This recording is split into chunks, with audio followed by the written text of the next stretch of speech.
So let's look at this example.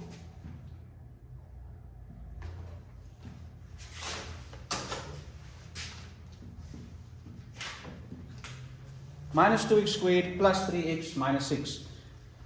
Right, so the main difference between this example and the previous one is what? What's the big difference between this example and the previous one?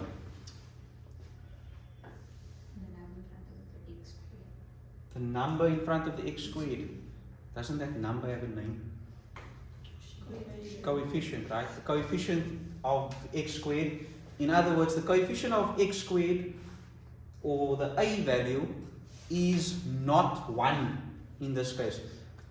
So this brings us to sort of the rule for completing the square, which is, in order for you to complete the square properly and simply and easily, the coefficient of the x squared, or your a value rather, must be equal to 1. Must be equal to 1. So, how would I manipulate this expression to make my coefficient equal to 1? Deel deur 2. If I divide everything by 2, can I do that in an expression? If I divide everything by 2 here and then continue on, didn't I change something? If I divide by 2 here, then it's gone, right? And that's not what they gave me this. If I divide by 2 or by negative 2, I have fundamentally changed the original thing. Can we do that?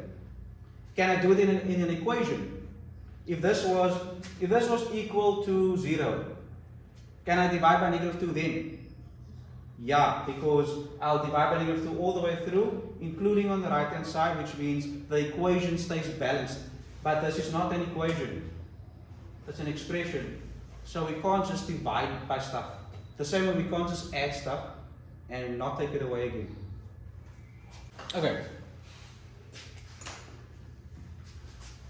I don't want the negative 2 to be there, right?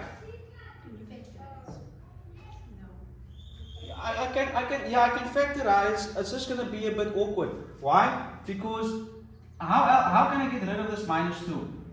Remember, the rule is your coefficient for x squared must be 1. Not even minus 1 is sufficient. The coefficient, so in other words, a must be equal to 1. Then you can complete the square very nicely, like with the previous one. I wanted minus 2 outside of this whole thing, right? So I want to exclude it from the process. I'm going to put the square bracket here. So what would be left inside if I took the minus 2 out? What would be left inside? X squared. This one is interesting. What would be left here now? You've never taken out things like this before. You always have nice factorization sums to do, no? Where things sort of just work out. This is not a nice one. How do I?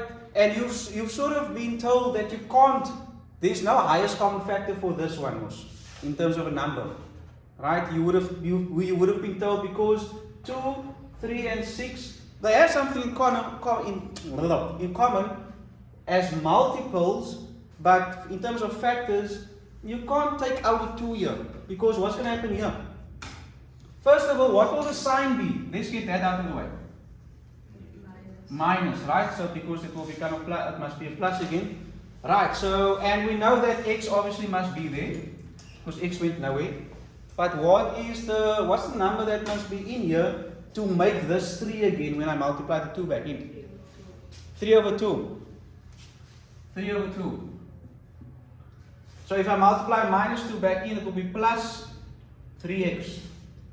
Are we together? And this one here, positive 3.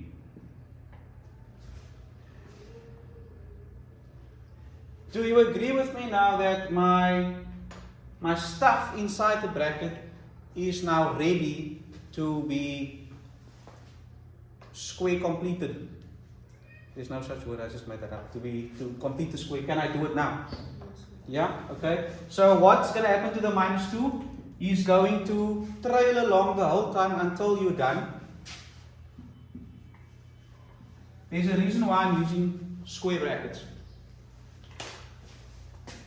Okay, so what was the procedure? We had x squared, we have minus 3 over 2x. The first two terms we just rewrite like they are, and then we must left a little space here for the plus 3, and then we must going to subtract whatever it is that we're going to add here. So what are we adding?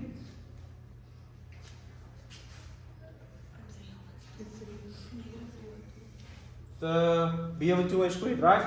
So what is my b value? Negative 3 over 2. Negative 3 over 2. So I'm adding. Now this is going to look a bit messy. Negative 3 over 2 over 2 times a. What's a?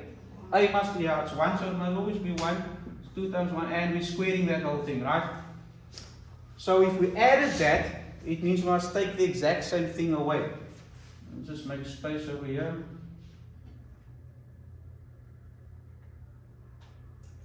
What am I taking away? Minus 3 over 2 over 2 times 1 squared. A little bit messy. Oh, and then we still needed to close the bracket. Sorry, this looks weird. Maybe I should just take away the a is equal to 1.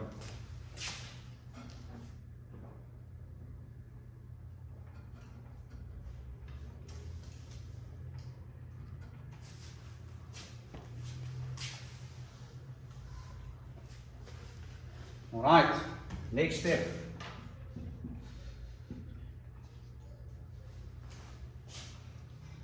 Let's simplify this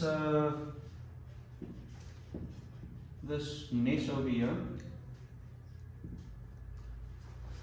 Minus 3 over 2 is the same as saying minus 3 over 2 times 1 over 2. Right? If you do turpentine times. Should we rather just show the step? Yeah? Okay, that's plus, that's minus 3 over 2. I'm going to, I'll sort of do this the long way around, if you want to call it that. Are we in agreement there? So, minus 3 over 2 divided by 2 is the same as saying minus 3 over 2 times the reciprocal of 2, which is 1 over 2. Minus, this was plus 3, the original constant there, and we subtract then the same thing, which is minus 3 over 2 times 1 over 2 squared. So the only difference also about this one and the previous one is that this one is a lot messier because of the fraction. Fractions always makes things messy. That's just how it is. Okay, I will leave you to simplify. Don't do anything beyond just simplifying these numbers so that you can see. So what is the expectation here? The expectation here is that once you have simplified this number, this constant that you added, these first three terms should give you a trinomial that when you factorize it, the factors will be the same thing. Do you guys see that? Yes?